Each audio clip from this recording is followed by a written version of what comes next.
Como habíamos anunciado, de que tenemos aquí hoy al profesor Ezequiel Jiménez. Tenemos hoy la satisfacción de tenerlo, con quien vamos a conversar de temas que él domina muy bien y que son del interés de todos nosotros. Dale, querido profesor, y tenerte siempre ha sido un placer. Esperamos que este tema que tenemos aquí el día de hoy pues sea para el conocimiento de todos nuestros televidentes que nos ven como cada domingo, ¿no? Ezequiel, tenemos nuevas autoridades en el estado de Nueva York, flamantica, recién juramentada. Me gustaría oír tu opinión respecto a el alcalde Eric Adams. Sí, tenemos un nuevo sheriff. Hay muchas expectativas en términos de cuál va a ser su política frente al crimen. Yo diría que sí, de ley y orden, ¿no? Y también en términos educativos. Son de las expectativas que la ciudadanía está esperando, específicamente las últimas estadísticas en términos de crimen aquí en la ciudad de Nueva York. En el 2018, la criminalidad hubieron 286 muertos durante el año y precisamente las estadísticas del año pasado, del 2019, un año después, entonces tenemos 489 muertos, o sea, 200 muertos más por año.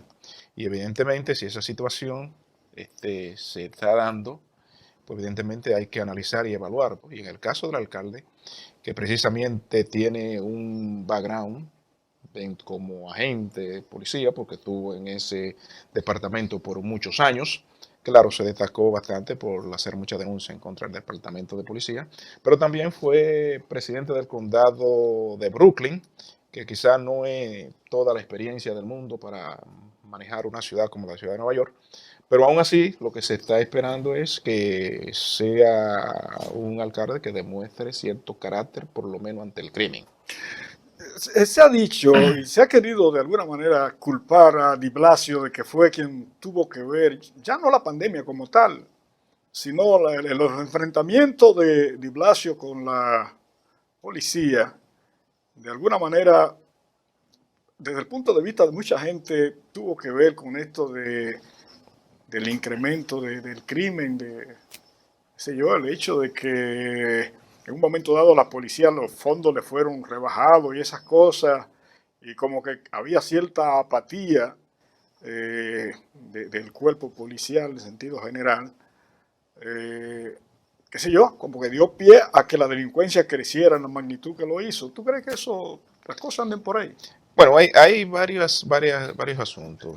En primer lugar, por ejemplo, el alcalde, como jefe del departamento de policía, evidentemente, ante cualquier conflicto que surge con un oficial de policía, con la ciudadanía, no puede ser tan alegre que su comportamiento sea como si fuera de un activista político, porque ella es el alcalde de la ciudad. Entonces, en ese caso, no quiero decir que el alcalde está supuesto en cualquier derecho a apoyar automáticamente al oficial de policía, pero sí por lo menos exigir y demandar una investigación a ver cómo se originó ese conflicto y cómo un conflicto pudo haber terminado en una magnitud de desgracia, ¿no?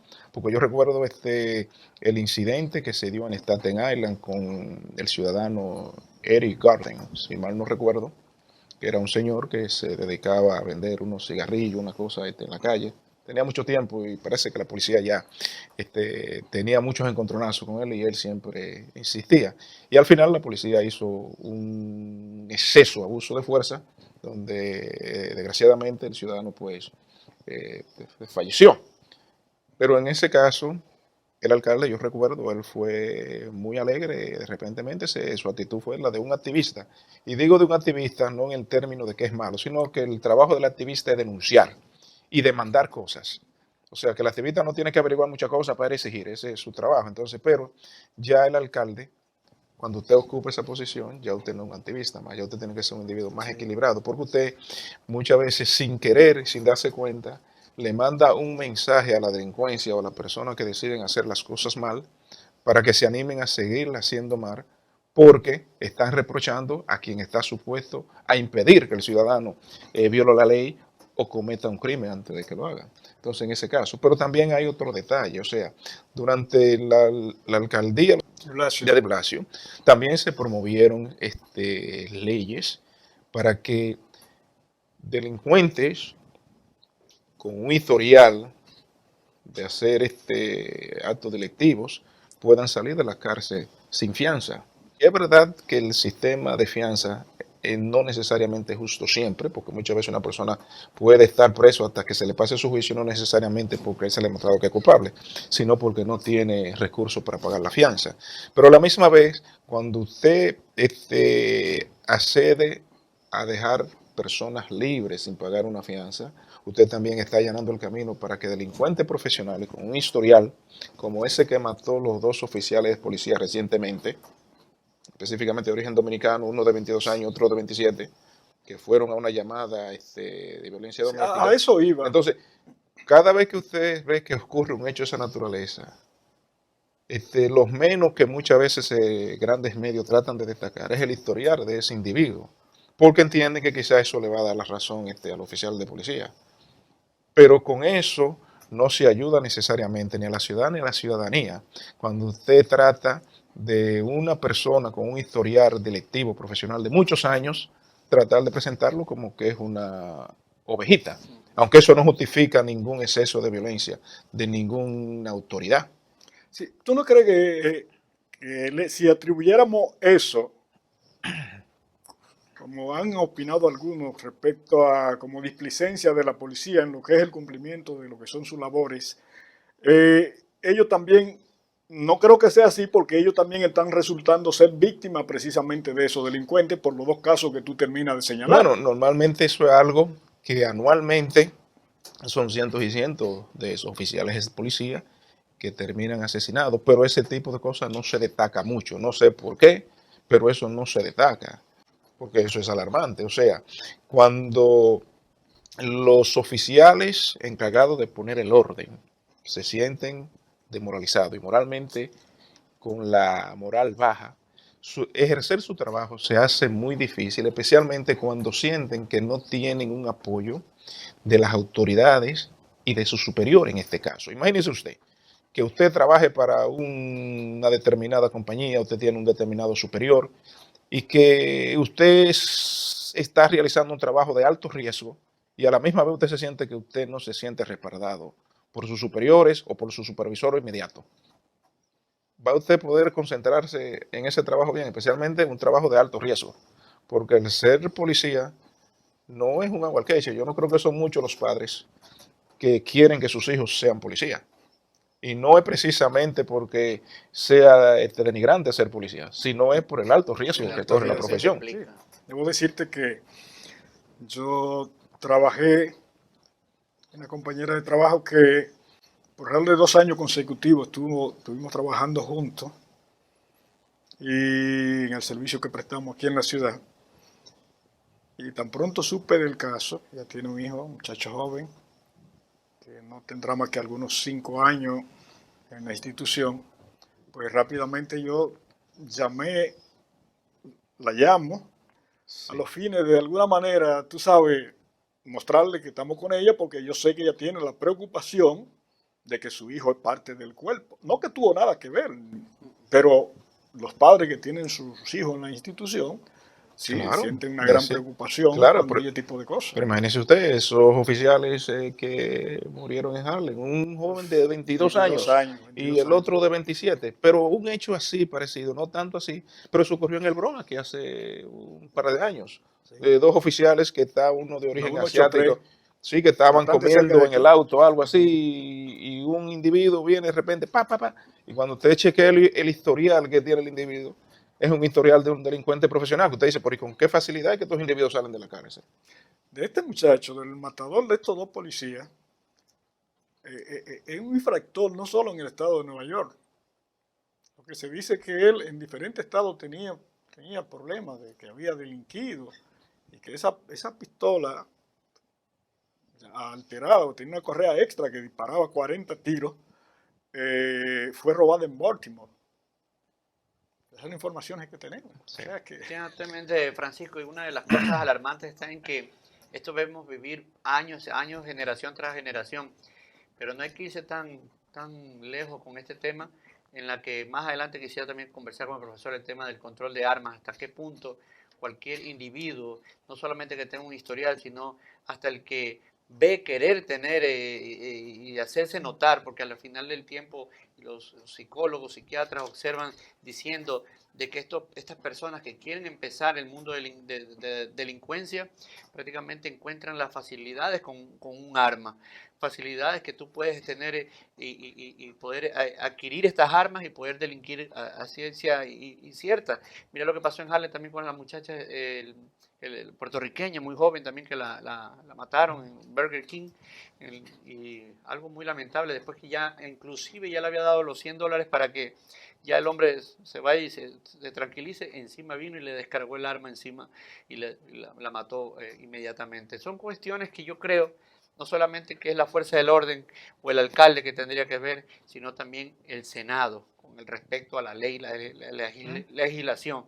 Porque si vamos a hablar de los derechos humanos, queridos amigos y televidentes, podríamos irnos a ver otro sistema de, como dices, cómo un individuo fácilmente puede salir de las cárceles después que comete. Pero usted se va a otro sistema carcelario, como es el sistema Japón o Asia, donde las cosas son más fuertes. Un sistema no es civil, es un sistema militar, que al preso que lo tienen, o cambias o cambias. Entonces me gustaría tener tu opinión, querido. Sin embargo, debemos ir a un cambio Una para pausa. venir Claro con que sí. Ezequiel la opinión respecto al control de armas que se debe tener.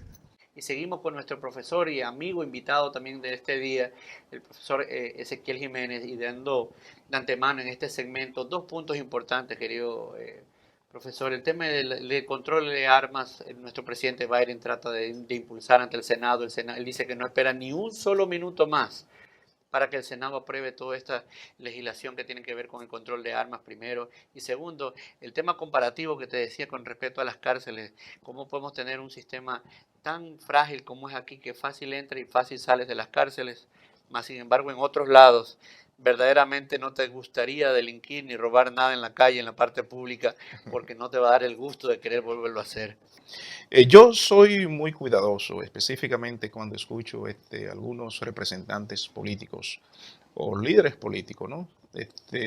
Cuando están enfrentando alguna situación de, qué sé yo, del aumento de la criminalidad. Soy muy cuidadoso con eso porque normalmente muchos líderes políticos son muy demagogos en el sentido que ellos saben realmente cuál es la situación, pero están pensando siempre en los votantes. ¿Ves? Entonces, el control de las armas de fuego puede ser parte del problema, pero no necesariamente así, porque si muy bien las armas de fuego contribuyen a la criminalidad, no se disparan solas, la dispara alguien, y efectivamente donde hay más problemas con la criminalidad, específicamente son en las ciudades más liberales, que tienen específicamente un control más estricto en relación a la ley y las armas de fuego. No es necesariamente en estos lugares, estos estados, estas ciudades, donde las armas de fuego son permitidas por los ciudadanos. Al contrario, en esos lugares tienen una criminalidad muy bajita, con excepción de esos tiroteos masivos que se dan. Pero ya ese es un fenómeno que no necesariamente es un asunto de criminalidad, por ejemplo, de delincuencia común. Pero en ¿Verdad? esta semana, Entonces, Ezequiel, en esta sí. semana, por ponerte un caso, la policía atrapó a un individuo que a un agente encubierto le había vendido alrededor de 70 armas, un estudiante de Tennessee. O sea, no es que aquí la otorgan los permisos, sino que la traen de otro estado, Bueno, pero como que fue el ya, caso. no, porque esa es una parte ya que si uno tuviera un dato para eso, porque un hecho que se dé, porque de algún lado es igual que la droga, de algún lado ella viene. Ahora bien, si en ese sentido nada más fuera esa sola parte y tú no mencionas la otra parte, por ejemplo, de lo que es, por ejemplo, la política anticrimen que tenga esa ciudad, la facilidad, como hablábamos ahorita, con los que individuos con un largo historial salen de la cárcel, los encontronazos cuando sucede una situación, un incidente con un agente de la policía y un ciudadano, alegremente, sin nada más por un asunto de carácter político, sin esperar que se aclare esa situación, entonces hacer un juicio de valor solamente para hacerte el gracioso con tus votantes, entonces ya eso es una situación que también, y hay otro punto, también el sistema educativo también juega un papel en términos del comportamiento civil de los ciudadanos. Ahora, todo eso hay que revisarlo, o sea, ¿qué están aprendiendo nuestras futuras generaciones en las escuelas? Que en el futuro eso puede tener un impacto en la sociedad. ¿Tú ves?